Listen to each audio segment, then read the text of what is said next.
Hey guys, and welcome back to the channel. If you guys are here today, it's probably because you watched, like me, the R7 and R10 announcement along with all the previews of the creators that have been talking about this camera. But in today's video, we're going to be doing something a little bit different, and I'm going to be talking about the 6 reasons why you should think twice about buying the R7 or R10 in 2022.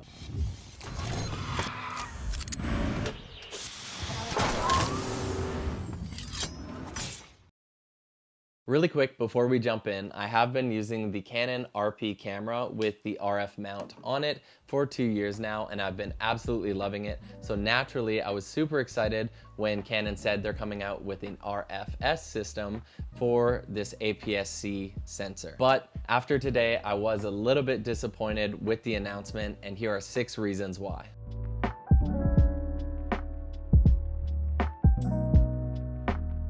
Alright, so reason number 1 is that these cameras are pretty niche. And what I mean by that is that they're designed mostly for action photography. So sports and wildlife, maybe auto events and things like that, because it does track cars very well, humans, and animals. So that is pretty cool about it, but it doesn't serve its purpose as like a hybrid camera like so many others, and especially some of the Sonys right now. Reason number 2 is that there was only 2 kit lenses announced for the RFS system, and I suppose you could go full frame and buy full frame glass for your APS-C sensor, and that would look pretty nice, but it would cost you a lot of money. And so my favorite is the 35mm 1.8, and that comes in at about $699 US, but that's one of like the cheaper primes for this system.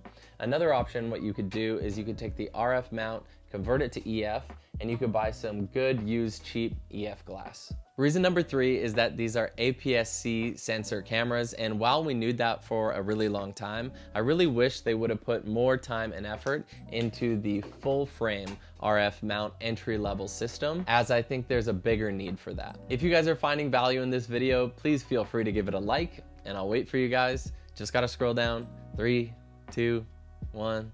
Thanks so much. Let's dive back in. Reason number 4, and this is a big one, I want to talk a little bit about price. So you can buy a Canon RP camera, just body alone, for $999 US right now, and this is a full frame camera. Now, if you go and buy the R7, and if you wanted to get the 105 lens on it, it's $1,899 US, which for an APS-C sensor camera, I know it's got all the new bells and whistles, it's just a little bit pricey. And if you want to go a step further and get into the Canon R6, which is a full frame, very capable hybrid camera for photo and video, this comes in at $2799 US, so only $900 US more, and that also comes with the kit lens to 105. Number 5, let's talk a little bit about vlogging and just having the versatility to shoot at a very wide focal length. So this 1.6 times crop is going to be very limiting. So right here I have a 16mm EF lens, and I absolutely love shooting at that 16mm range. It goes all the way to 35. But that 16mm wide lens is going to turn into about a 25 to 26mm focal length on an APS-C crop sensor camera, and to me that takes away so much versatility in your images. Last thing I'll talk about is the size and weight of these cameras. Unfortunately, they're not small in design, they're not compact, lightweight, good for traveling. They will fit in your bag, but they have a little bit longer of a viewfinder on them, which is a little bit disappointing.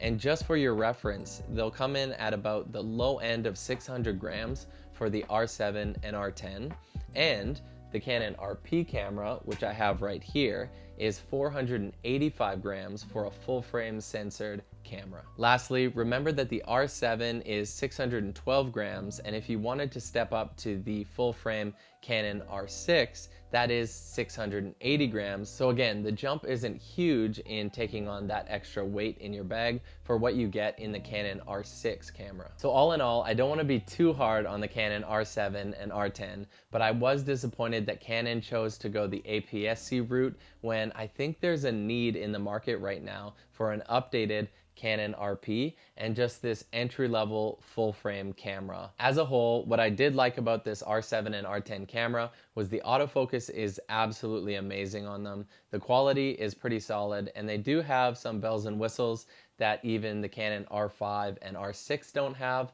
but at the end of the day, I like shooting full frame, and those are the reasons why I think you should think twice about picking these cameras up this year. If you guys do want to see a full review of the Canon RP, just click here, and we'll see you in the next one. Matty out.